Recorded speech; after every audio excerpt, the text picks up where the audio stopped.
Hello everyone, it's Coach Pal. In this video, we're going to talk about chapter 304 of Blue Lock, a transitional chapter that should slowly but surely take us to the U20 World Cup arc. The question is this the final arc of the Blue Lock manga? Maybe we'll have a sort of Blue Lock style Chippenden with a time jump?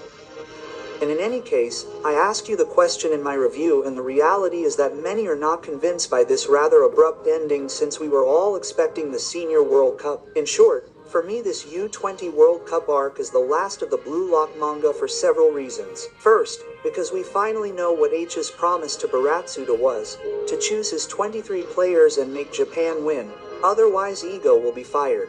We also saw that Baratsuda, his ego, as on his cover, is an ego food business, demanding Nagi's return because he is loved by a large community of fans and therefore suckers who buy blog TV goodies.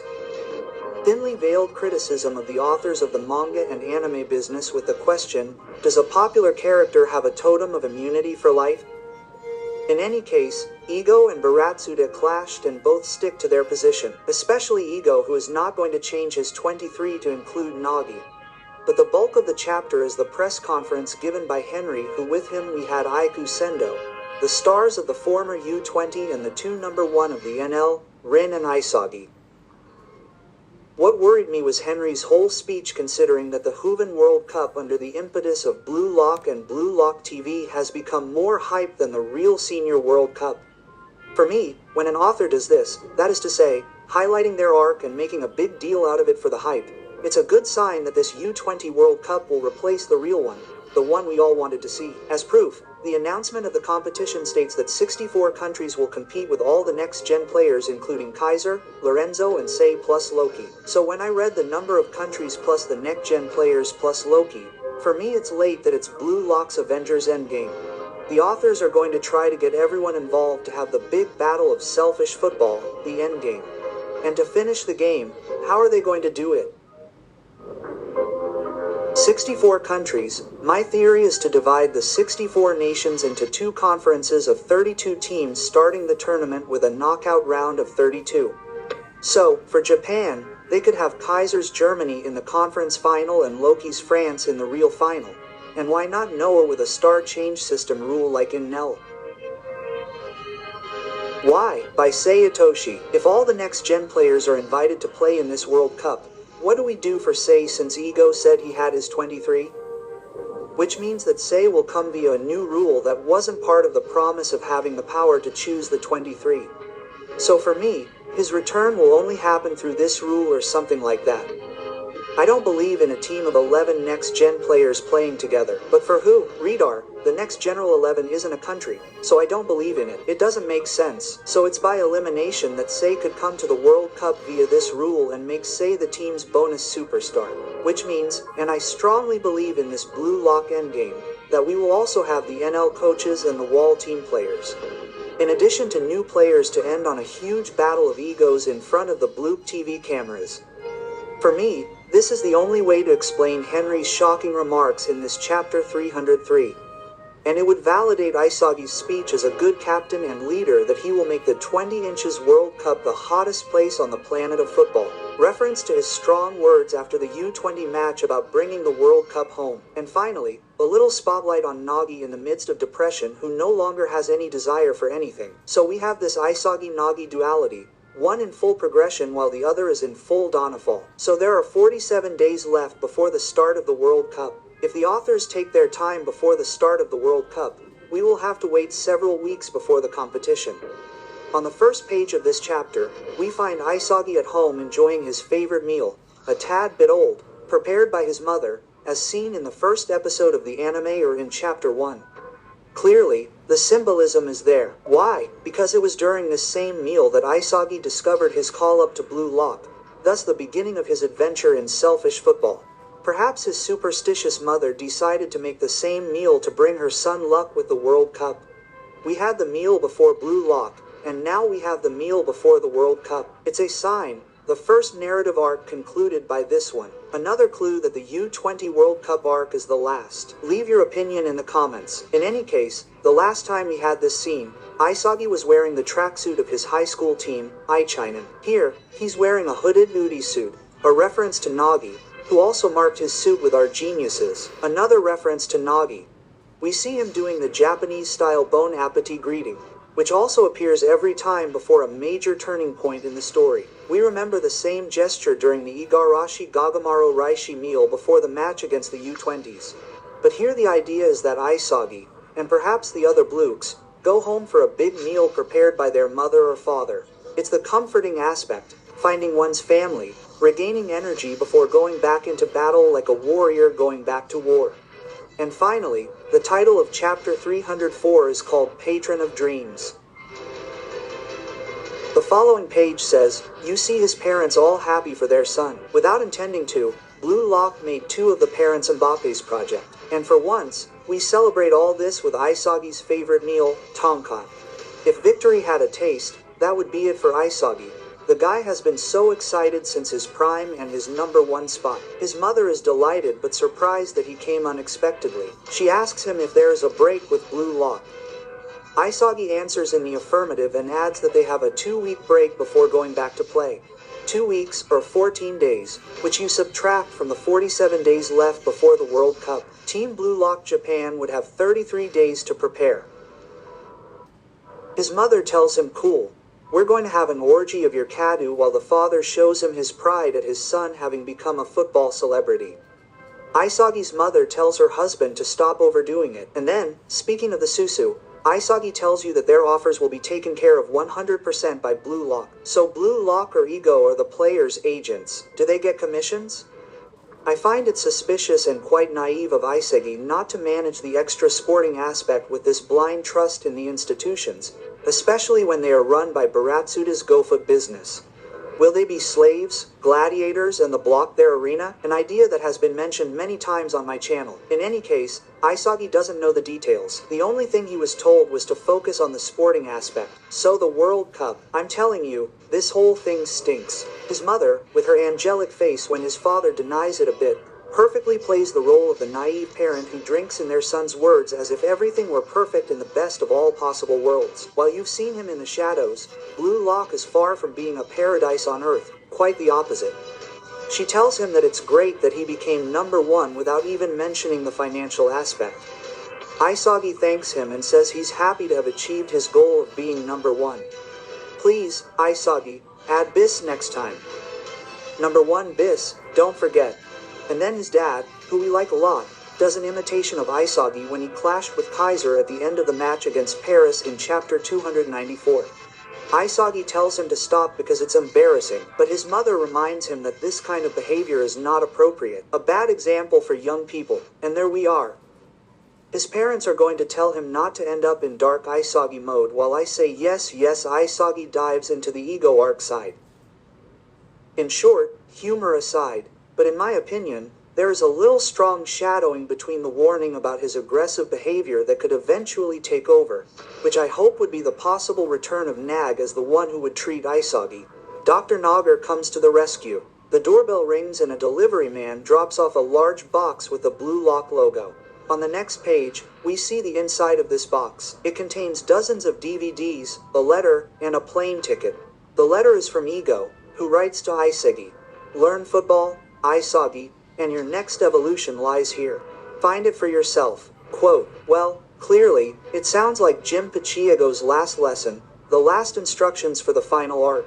Like in martial arts films, the disciple must always find the solution to the ultimate test by himself. Here, we are clearly in this atmosphere of hunger where Ego dictates his last wishes. There is also a similarity with Noel Noah and his coaching, which consisted of letting his players figure things out for themselves. Ego uses the same method and, as an aside, his last lesson is given via a paper letter. Funny when you consider that Ego is always behind screens or surrounded by technology. He could have sent an email and sent the package separately. In any case, what is contained in the DVDs is the key to the next evolution at Isagi. His mother calls out to her son and finally asks what Chimpacho is. Is he kind, caring, or is he a child-killing twister? I feel like telling Lateran, and this is where you start asking yourself the question. Your son is locked up in a blue prison run by a single adult and his assistant, who is barely older than the players, and she wonders if Ego is being fair to the players. She didn't see the news on my channel about the Kira scandal, who is suing him. In short, Isagi's mother is truly naivety personified, and Isagi is a well-behaved son. Of course, he's not going to say that he suffered with ego, that he made her spend sleepless nights or eat natto and pickled radish every day because he was second to last in the block. No, he tells her because Isagi is so cute that Ego is very intelligent, that he believes in his football philosophy, that he's not very friendly or respectful when he talks to people. In short, he's the cliche of the weird guy, weirdo. And his parents, always naive, say, "Oh yeah, like on TV." Well, if it's on TV, then it's safe. It's funny. You get the impression that the parents see it as a game show since they see it through the prism of Blue Lock TV. While Blue Lock is not the Golden Family, it's more like Koh-Lanta, and his mother who proves that I'm right, so we can count on him when it comes to Ego. Kira's parents will appreciate it, and so will Naji's. Oh no, he doesn't have any. And as a good disciple of the cult of selfish football, Isagi repeats the mantras of his master, his guru. You can see his parents totally captivated by Isagi's words. He says that Ego believes more than anyone else that Japan will win the World Cup. The one who's coming or the lordship, we don't know. Well, I don't remember anymore. But he said it while remembering that Ego wanted guys like him who were totally crazy. He says that he can't really feel Ego's seriousness, his conviction like a burning fire. For a SAG, Ego is the most fascinating and crazy guy in the world at the same time. For Isagi, he is his dream boss. Reference to the title of this chapter. In conclusion, Ego will always be a central character in the work. So Sadis is going to see this character through to the end, I think, and he'll always be around Isagi, either his personal coach, or his agent or something, but the two are clearly linked. Isagi is Ego's chosen one. As proof, in the background, Ego is drawn with a smile to signify their connection. And then, I laughed out loud when I saw his mother say, "Oh well, you seem to be having fun there. Did you meet some good people?" Quote, I laughed. She's so naive, to put it mildly, as they say among the crazy people. Isagi's mother isn't the most inflated balloon in the game. His father, also a bit slow but kind, thinks that his son has matured. He's changed, but above all, he takes the opportunity to tell him that no matter what happens, his parents will always love him. They will always be a family. Here it confirms what I've been saying for a very long time. Isagi will be the only one to have normal, loving and caring parents, always there for him. And here, you think of Iori or Kaiser. In short, his father tells him that the next matches will see stronger players and that it will hurt and that others will be hurt. Foreshadowing, injury to Tigeri or Eukemia, one of the two will jump. Then he adds that no matter what happens, his parents will be there for him. Their house and his home. Isagi is moved and thanks them. This excess of love shouldn't soften Isagi's ego because the others are hungry. Remember Noah, who grew up in a difficult environment. So be careful that this kind of talk doesn't have the opposite effect. His parents represent normality in all its splendor, kind, candid and so on. But the world's top level is made up of other types of people. What I mean is, Isagi's parents are the shepherds, the house, the pastures. But be careful that the sheep, Isagi, doesn't turn into a wolf, and that's what they fear deep down. As a good, diligent student, Isagi takes the box and goes up to his room to watch the DVDs. Well, I hope Ego didn't mess up the DVDs in his personal collection. Instead of football according to Ego, we shouldn't have football according to Rocco, you know the kind. First DVD, it's about the final of Euro 2008. Match between Germany and Spain. Spain win 1-0. Goal by Elno, Fernando Torres. Isagi doesn't really see what ideas the match could bring him. So we see Torres' goal defended by Philippe Lam the German. It's been a long time since the beginning of the manga since we've had real drawn players. Isagi wonders if he should learn a new shot. Then we see Roba, a Uruguayan player, playing for Inter Milan as an attacking midfielder. Then other players, but Isagi is perplexed. Finally, when we see other real players like Kaká or Beckham, we understand that it's not about the goals but about the moment when it's the right one, the turning point of the match. And we can see Pablo Hey, an Argentinian attacking midfielder, being drawn in real life. For Isagi, everything makes sense. This choice of player was wanted by Ego so that Isagi could draw inspiration from these revealed players. So we get Ego's latest lesson of making Isagi a mix between Ronaldo, Aymar, Beckham, Kaká, Recoba and Torres. 2 number 9s and 4 attacking midfielders. Could this be a hint that Isagi is going to become more of a number 10? This theory will definitely gain momentum since if Ego wanted Isagi to be exclusively a striker, he would have given him different players. Bergkamp, Romario, Scherer, etc. We still have 4 attacking midfielders on the list. And if the authors, who don't draw Aroba's footex, hey, it's because the authors may have wanted to move Isagi back to 10, allowing Rin and Shido to play at 9, not to mention Baro or Kunigami. On the last page, we see the other members who make up the 4 egoists who also received the same letter, probably with the same text, knowing that e.g. In any case, it means that the other 22 selected all received a box with DVDs, with the mission of studying the players on the DVDs to draw inspiration from them, which therefore seals the future positions and roles of each one.